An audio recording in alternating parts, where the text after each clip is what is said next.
देवियों और सज्जनों नमस्कार। पिछले अंक में हम कुछ ऐसे पद की बात कर रहे थे जिसमें कबीर बाह्य प्रतीकों से माइथोलॉजिकल अध्यात्म के तकनीकी शब्दों से हमारा परिचय करा रहे थे।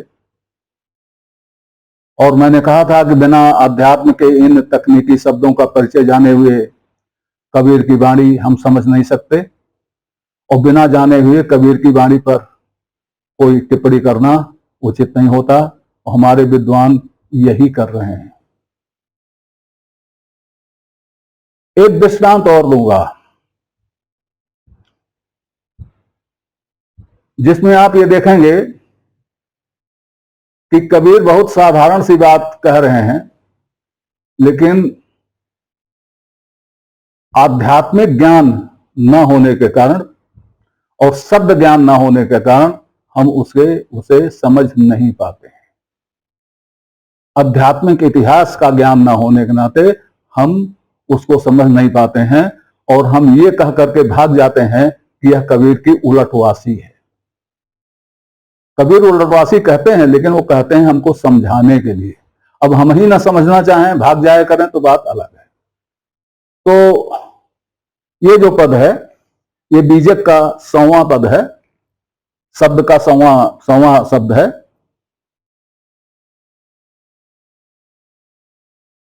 देखो लोगा हरिकेर सगाई,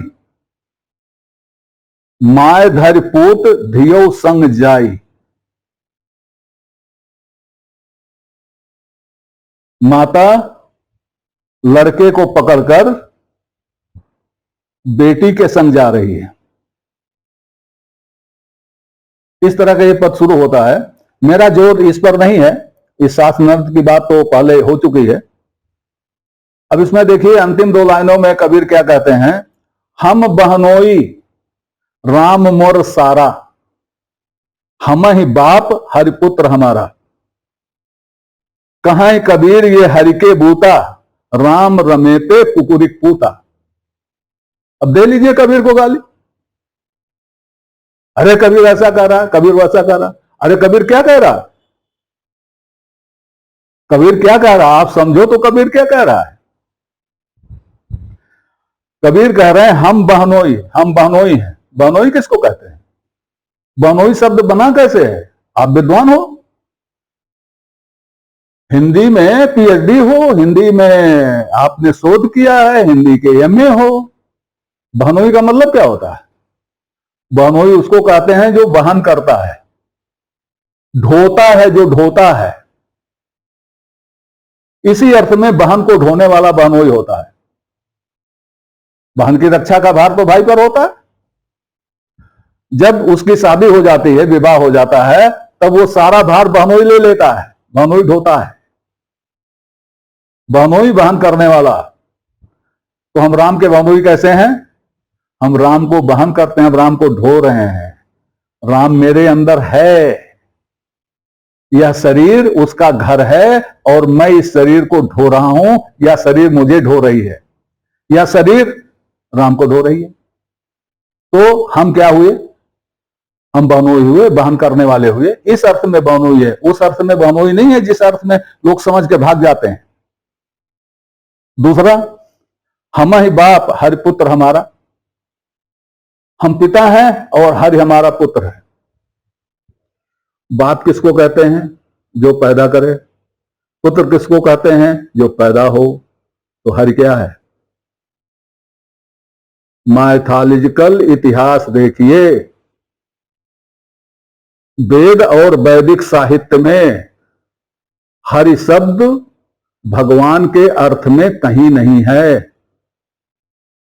ना वेद में हरि भगवान के अर्थ में है, और ना वैदिक साहित्य जैसे उपनिषद, आरण्यक, ब्राह्मण ग्रंथ, इन सब में हरि भगवान के अर्थ में नहीं है।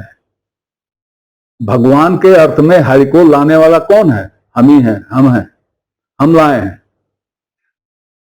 कैसे लाए हैं? ये शब्द पश्चिम से आया है। ये शब्द सामी शब्द है मूलतः। पारसियों का ग्रंथ जो है वो जैन अवेस्ता है, और उसमें जिस देवता की जिस जिस वहां देवता तो देवतो राक्षसों को कहा जाता है, वहां जिसकी पूजा अर्चना की गई है, जिसको ईश्वर माना गया है, उसको वो हरिमुदज कहते हैं। हरिमुदज, हरमुदज कहते हैं उसको।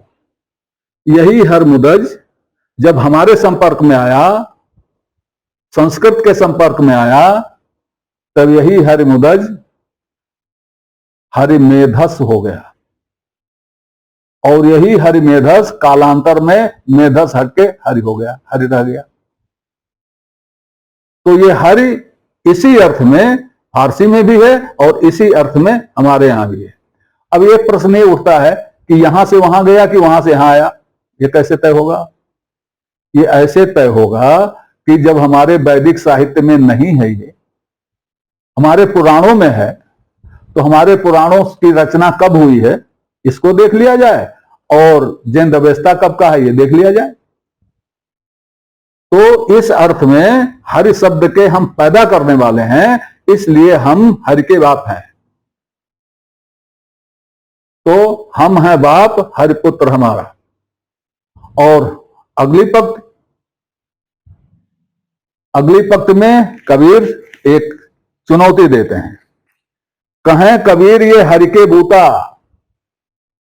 हरि के बूते कबीर कह रहे हैं, अपने बूते नहीं कह रहे हैं, हरि के बूते कह रहे हैं कबीर। क्या कह रहे हैं? राम रमनते कुकुरिक पूता। राम तो पिल्ले में भी रमते हैं। क्या गलत कह रहे हैं भाई? आप तो उनको पत्थरों में, धूल में और कण कण में रमा रहे हो, कबीर कण कण में नहीं रमा रहे हैं, कबीर तो एक जीवित चीज में रमा रहे हैं। तो क्या बुरा कर रहे हैं भाई? हाँ, आपको बुरा लगता है, आपको बुरा लगता है तो लगे। आपके बुरा लगने से राम जो है रमना नहीं छोड़ देंगे, और आपके कहने से राम कणकण में नहीं रमेंगे।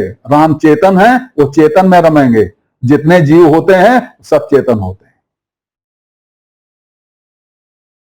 तो ये रहा मानवीकरण का चक्रव्यूह। और अब हम आपको ले चलते हैं दूसरी ओर। बड़ा गूढ़ प्रश्न है, बड़ा विवादित प्रश्न है, और बार बार हार जाने के बाद भी कुछ लोग दृढ़ता से इसको पकड़े हुए हैं, उसको मानना नहीं चाहते। क्यों? क्योंकि उनको गुरुओं ने लिख दिया है। गुरु द्रोही कैसे बने? वो बात क्या है? वो बात है, कबीर पढ़े लिखे नहीं थे। अगर किसी ने बहुत कंसेशन दे दिया तो कह दिया कि कबीर कम पढ़े लिखे थे। ये चीज है, ये कब से चली आ रही है? आज तक कबीर पढ़े लिखे नहीं हुए। ये क्यों होता है? क्यों हो रहा है?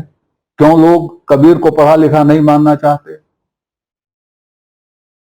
उसके पीछे बहुत से कारण हैं, लेकिन मेरी समझ में जो आया है वो मैं आपको बता रहा हूं।